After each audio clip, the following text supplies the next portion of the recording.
It is, however, becoming technologically possible to instantly define and enforce a political consensus online, which I believe is what we're looking at.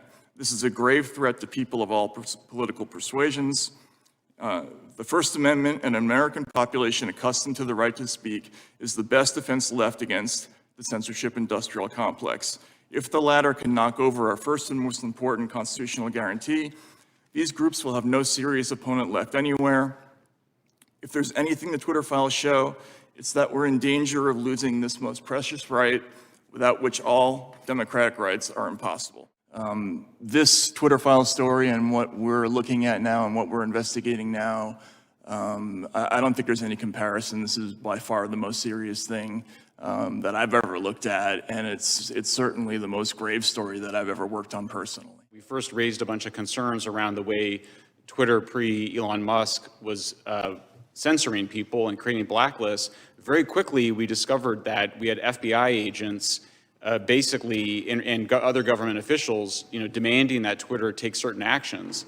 We now know that the Department of Homeland Services, which has had, what's that? Security, sorry. Department of Homeland Security, had tried to create a disinformation board. That went away after public backlash, but we now realize that they have this other enterprise and they've been building out basically mechanisms to proliferate a censorship industrial complex around the country to censor on a whole range of issues.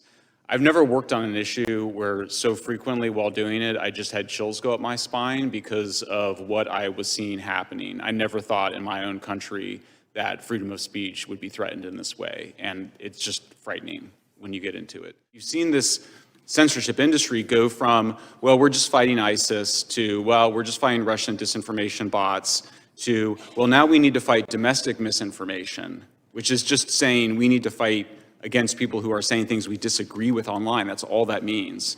And I mean, it's not a slippery slope. It's an immediate leap into a terrifying mechanism that we only see in totalitarian societies of attempting to gain control over what the social media platforms are allowing. And so, yeah, for me, it starts at DHS, but we basically see almost every government agency involved in this.